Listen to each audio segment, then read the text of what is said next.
Hey guys, welcome back to my channel. Today I have my very first story time, but first, oh my god, today is Thanksgiving. Happy Thanksgiving, everyone. I hope you guys have an amazing day with friends and family and eat lots of yummy food. But anyways, I just remembered this story time video. It's about a neighbor of mine that was super creepy. Oh my god, it was like so terrifying. If you guys have been with me for a while, like over a year, then you might be familiar with this story. This happened last summer, so a year ago. But if you're new, then you have no idea about this, so this is for all of my new people. I walked my dog Lola every day, and I had the same route every day. Like, we would take the same path every single day. It was our little routine. I'm walking her in our routine, and all of a sudden, so this is me and this is the guy. So I'm walking Lola and we just like kind of pass each other.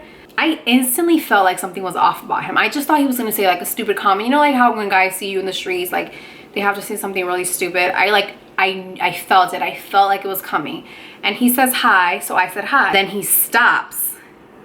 And Lola stops and starts barking at him. So that was like, thank God she did that, because that just gave me like a little getaway. Like, okay, Lola, come on, like to get him to get away, because my dog was barking, which really I don't care if she was barking at him, but it just gave me the chance to like get away. So I'm like, all right, Lola, let's go, because she was barking. So then, like in my peripheral, I see him turn around and start walking towards my direction. So I'm like, okay. So then I like kind of turn back and he sees me, and I was like, and then finally I was like, okay, I don't feel comfortable with someone, like a man walking behind me and me not knowing he's gonna attack me. So I stopped and I was like, can I help you? And he was like, no. He's like, I'm just walking. I'm like, you were walking the opposite direction and now you're walking this way.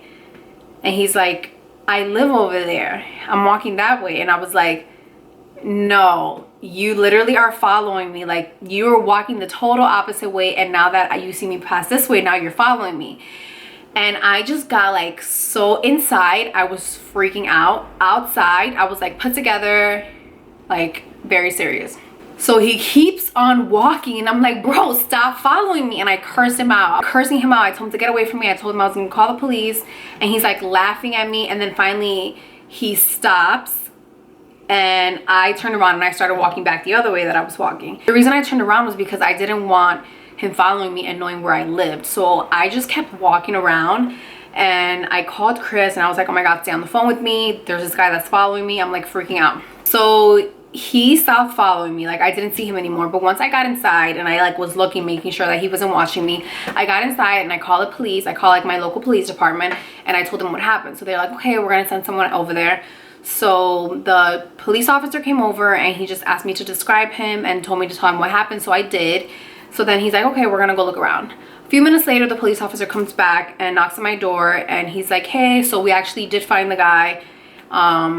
He seems harmless. I was like, yeah, anybody could seem harmless. Like, if you talk to them, like, you really don't know these days, like, if somebody's harmless or not. So yeah, he was like, oh, he seems harmless. He was like, he actually lives really close to you, but we told him to stay away from you and not to come up to you again. So I was like, are you kidding? And they told me exactly where he lives. So then like 2 days later, I'm walking Lola completely away from where he lives, and he sees me from like a block away, and he starts running towards me. And I was like, oh my god, like, just brace yourself. And I was like, okay, if anything happens, I'm gonna pick Lola up and I'm just gonna run. So whatever, I just kept it cool. And he was like, hi. And I'm like, hi. I'm like, didn't I tell you not to talk to me? And he was like, what? Like, he was acting like confused. And I was like, he's like, my name's Justin. I'm like, hi, Justin. Like, and then it hit me that something like was off about him. Like, he wasn't all there. Like, something was wrong with him. So I was like, you know what? I'm not gonna upset this guy, because he could be like emotionally unstable. So I'm just gonna keep it cool. And I was like, okay, bye. And I just started walking away, and he actually didn't follow me. So over that whole summer, I kept seeing him all the time. There's parking lots right behind my apartment where I would park, and I could see the parking lot through one of my windows. So I'm looking out the window, and he climbs on one of the garages, and he was having like lunch on top of the garage roof. I was like, what is wrong with him? He would dance in the parking lot where I parked. He would get his headphones on and he would just start dancing. He would take his shirt off and dance in the parking lot. So sometimes I would end up parking in a further parking lot just to avoid him, because he had a thing. Every time he would see me, he would run to me or walk to me. No matter how far he was, he would always come up to me. So I'm like, oh my God, I would just try everything in my power to avoid him. Then there would be times that I would see him like in 90-degree weather, super humid, and he would have a hoodie on and just be dancing in the streets. And I'm like, oh my God, like I'm never gonna like be able to walk Lola in peace. Me by myself, whatever, I know I can handle myself, because I watch a lot of like 48 Hours and that show Snapped, and like a lot of like solving mysteries, crime shows. So I feel very prepared. Like I'm super paranoid. I know how to protect myself. I have pepper spray. Like I always feel ready to fight back or to get away from a situation that's not safe.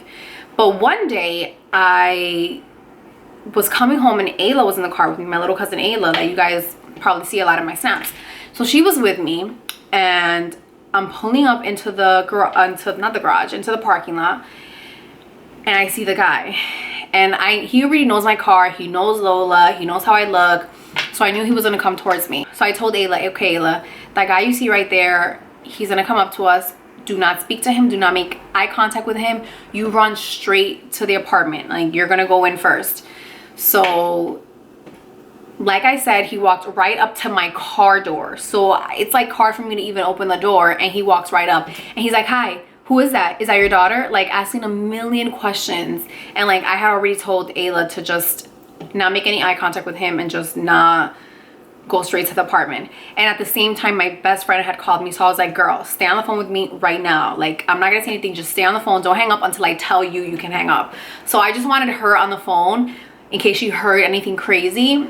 She would be there to like call the police. But we just walked really quickly, and he stayed in the parking lot and didn't follow us, thank God. But it was just so many instances that I had run-ins with him, and like he made me feel really uncomfortable.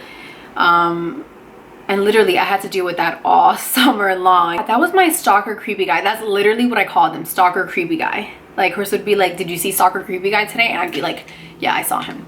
But yeah, that was my story time, guys.